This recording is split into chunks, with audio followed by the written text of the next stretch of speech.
नमस्कार प्यारे बच्चों, बहुत बहुत स्वागत है आप सभी का अपने इस यूट्यूब परिवार पर।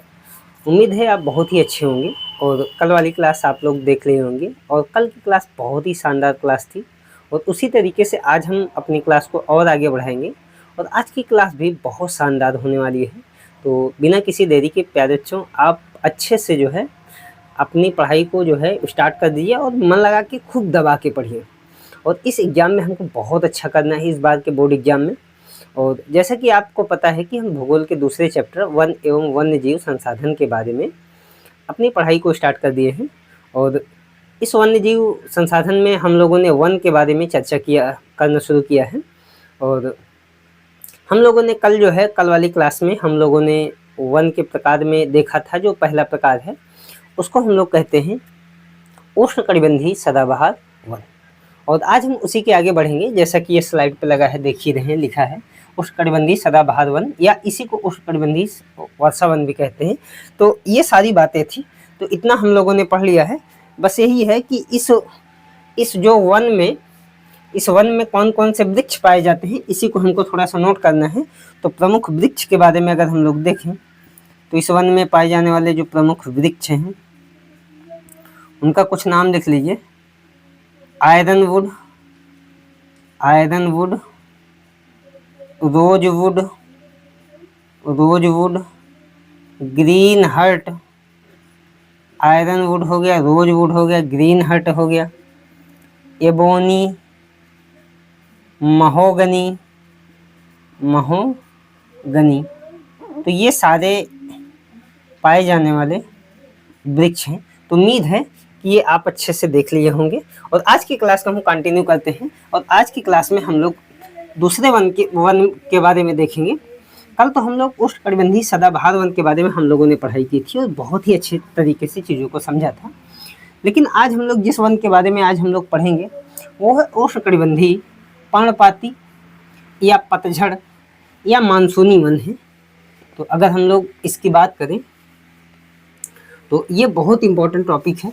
तो एक बार भैया आप जो है सभी लोग मिल के सेशन को लाइक कीजिए और यदि वीडियो पसंद आए तो आप उसको शेयर भी कीजिए। चलिए हम लोग आगे बढ़ते हैं और हेडिंग डालिए। आप सभी लोग हेडिंग डाल दीजिए, उष्णकटिबंधीय पर्णपाती या पतझड़ वन या मानसूनी वन।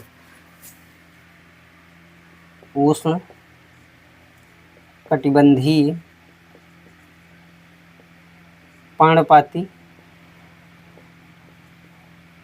या इसी को हम कहते हैं पतझड़ या इसी को हम कहते हैं मानसूनी वन।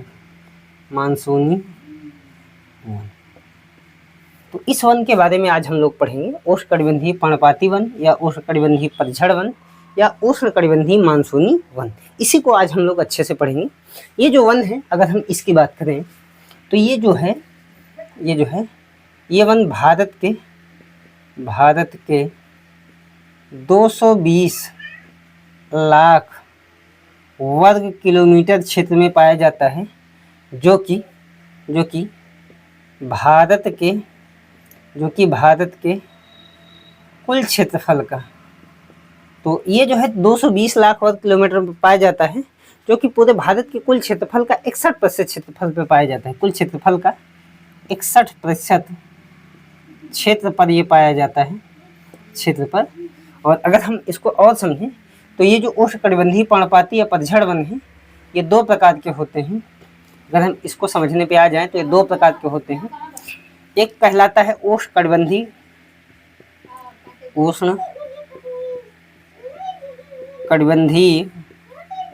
एक कहलाता है उष्णकटिबंधीय आर्द्र पर्णपाती वन, पर्णपाती या पतझड़ वन। तो एक है उष्णकटिबंधीय आर्द्र पर्णपाती या पतझड़ वन और दूसरा कहलाता है उष्णकटिबंधीय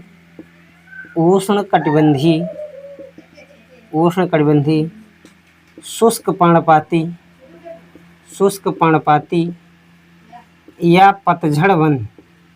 या पतझड़ वन। तो इसको हम लोग दो भागों में बांट के देखेंगे। एक उष्णकटिबंधीय आर्द्र पर्णपाती या पतझड़ वन, दूसरा उष्णकटिबंधीय शुष्क पर्णपाती या पतझड़ वन। अब देखिए हम दोनों को एक साथ पढ़ेंगे।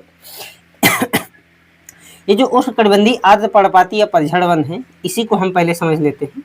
ये कहाँ मिलेगा? तो ये वहाँ मिलेगा जहाँ वर्षा 100 से 200 सेंटीमीटर होती है। यानी कि ये वन हमको वहीं पे देखने को मिलेगा जहाँ पे वर्षा 100 से 200 सेंटीमीटर होती है।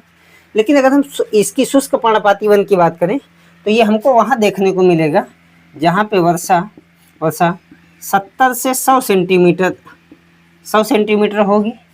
तो दोनों में एक अंतर समझ में आया कि वो जो है 100 से 200 सेंटीमीटर जहाँ वर्षा होती है, ये वन वहाँ मिलेगा, और ये वाला वन जहाँ पे 70 से 100 सेंटीमीटर वर्षा होती है, ये वन वहाँ मिलेगा। और देखिए ये जो वन है ये भारत के कुल क्षेत्रफल के 37%, ये जो है भारत के कुल क्षेत्रफल के 37% क्षेत्रफल पर पाया जाता है ये वाला।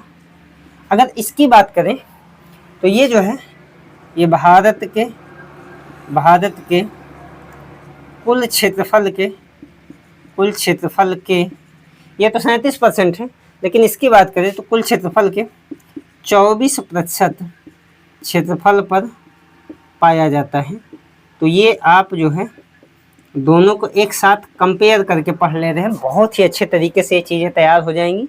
और उम्मीद है कि आपको ये क्लास बहुत ही पसंद आ रही है, क्योंकि पूरे यूट्यूब पे ऐसी क्लास आपको देखने को नहीं मिलेगी। आप अच्छे से मन लगा के पढ़ाई करिए, पूरी क्लासेस फ्री है। यदि आप चाहें तो आप जो है अपने इस क्लास को अपने यार दोस्त, अपने मित्र के साथ या अपने नात रिश्तेदार के पास आप इस क्लास को शेयर भी कर सकते हैं। ठीक है, और आगे बढ़ते हैं। ये हो गया। अगला जो है ये जो है उष्णकटिबंधीय आर्द्र पर्णपाती वन जो होते हैं, पतझड़ वन, अगर इनकी बात करें तो ये वन या इस वन में पाए जाने वाले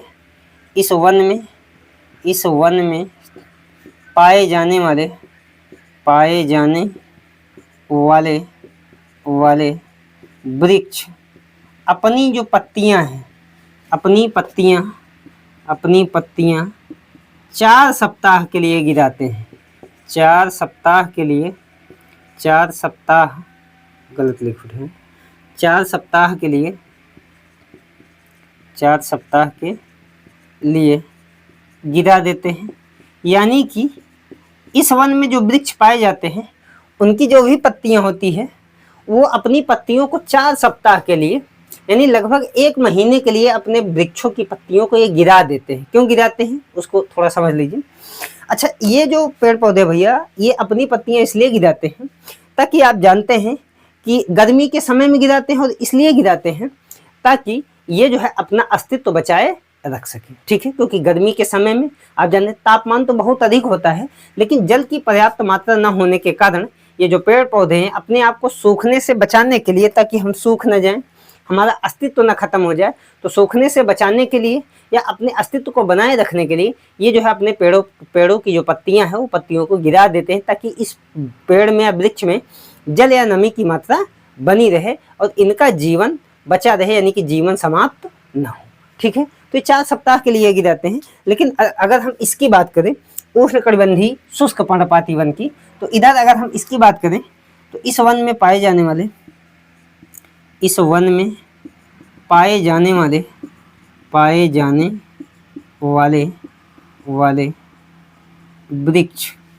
में पाए जाने वाले वृक्ष अपनी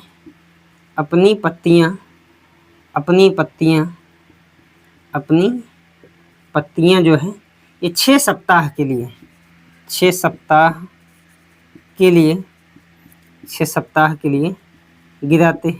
गिरा देते हैं। तो ये 6 सप्ताह के लिए अपनी पत्तियों को गिराते हैं और ये 4 सप्ताह के लिए अपनी पत्तियां गिराते हैं। तो उम्मीद है चीज़ों को बहुत ही अच्छे तरीके से आप समझ रहे होंगे, दोनों में क्या अंतर है ये चीज़ आप बहुत अच्छे तरीके से समझ रहे होंगे। ठीक है, अगर हम ये जो वन है इस वन की बात करें तो ये जो वन है इनमें अगर हम लोग देखें तो अगला जो पॉइंट है वो ये है कि जो उष्णकटिबंधीय आर्द्र पर्णपाती या पतझड़ वन है, अगर इनकी बात करें तो ये वन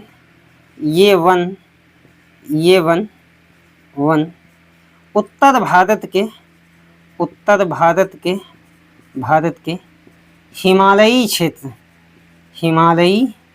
क्षेत्र में ये उत्तर भारत के हिमालयी क्षेत्र में ये वन हमको देखने को मिलते हैं। पहली बात, उत्तर भारत के हिमालयी क्षेत्र में कहाँ कहाँ, तो आप जानते हैं उत्तर भारत के हिमालयी क्षेत्र में भावर क्षेत्र में, और दूसरा ये हमको तराई क्षेत्र में भी दिखते हैं। तो भावर क्षेत्र और तराई क्षेत्र में ये वन हमको दिखते हैं। ये हो गया। तो भावर और तराई के साथ साथ इसके अलावा ये जो है पश्चिमी घाट तथा पूर्वी घाट के क्षेत्रों में दिखते हैं ये जो है। इसके साथ साथ और अगर हम लोग देखें तो पश्चिमी घाट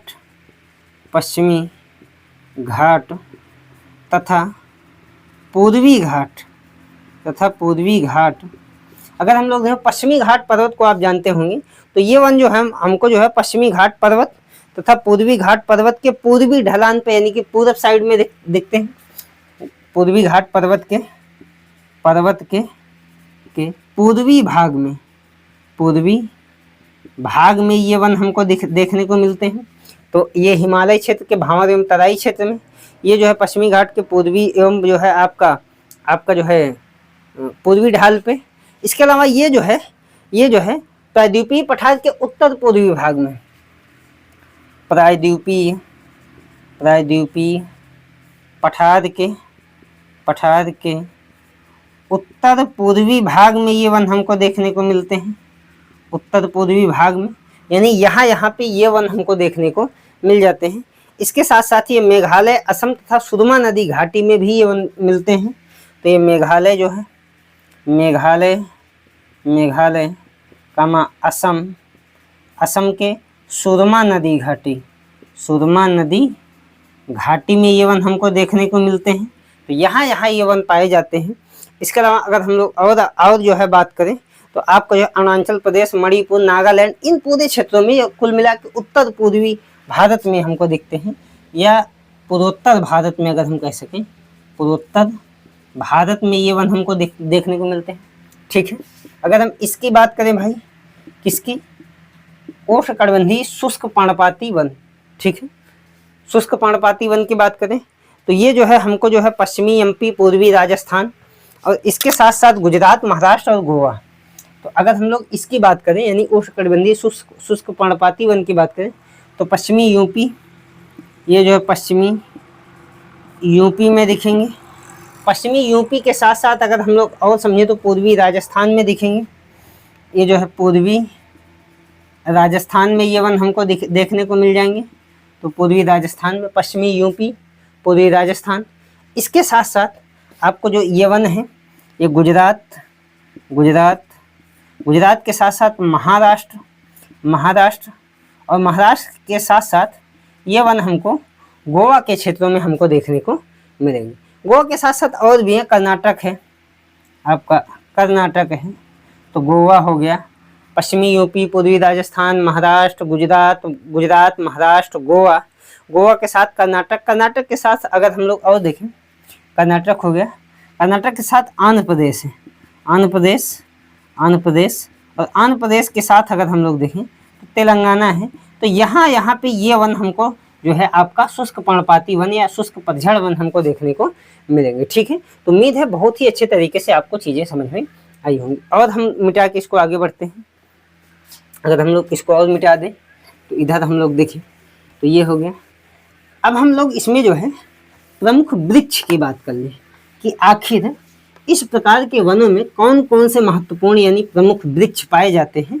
अगर हम प्रमुख वृक्ष की बात कर लें तो जो प्रमुख वृक्ष हैं इसको अगर हम कंप्लीट कर लें तो ये जो हमारा आपका जो है पोर्शन है ये पूरी तरीके से कंप्लीट हो जाएगा। तो इस बात को भी हम समझने का प्रयास करेंगे। तो हम हेडिंग डालेंगे प्रमुख वृक्ष। अगर हम प्रमुख वृक्ष की बात करें भाई, ये प्रमुख वृक्ष की बात करें तो आप जानते हैं आम, नीम, महुआ, शीशम, सागौन, चिलबिल। तो आम, महुआ, नीम, शीशम, सागौन, चिलबिल, पीपल, जामुन, सफ़ेदा इत्यादि। यानी कि जनरली जो आप पेड़ देखते हैं यही सारे पेड़ जो हमको देखने को मिलते हैं उष्णकटिबंधीय आर्द्र पर्णपाती वन में देखने को मिल जाते हैं। ठीक है, इसके साथ साथ अगर हम लोग इधर देखें उष्णकटिबंधीय शुष्क पर्णपाती में, तो इधर सागौन, शीशम, इमली, अमलतास, सागौन, शीशम, इमली, अमलतास, तो सागौन हो गया, शीशम हो गया, इमली हो गया, अमलतास हो गया। इसके अलावा पलास, इसके अलावा आपको जो है पलास, खैर इत्यादि, यानी ये वृक्ष हमको देखने को मिल जाते हैं। ठीक है, तो ये हो गया आपका जो है बहुत ही अच्छे तरीके से हम लोगों ने देखा कि उष्णकटिबंधीय पर्णपाती या पतझड़ वन किसे कहते हैं। इसी को हम लोग मानसूनी वन भी कहते हैं। हमने बताया भारत के 220 लाख वर्ग किलोमीटर क्षेत्रफल में पाया जाता है, जो कि भारत के कुल क्षेत्रफल के 61% क्षेत्रफल में पाया जाता है। बाकी सारी विशेषताएं आप लोगों ने देख ली। तो बहुत ही अच्छे तरीके से आप जो है इस चैप्टर को पढ़िए। मैं आपके साथ हूँ। उम्मीद करता हूँ कि चीज़ें आपको बहुत ही पसंद आई होंगी। फिर मिलते हैं हम लोग अगली क्लास में। तब तक के लिए बहुत बहुत धन्यवाद।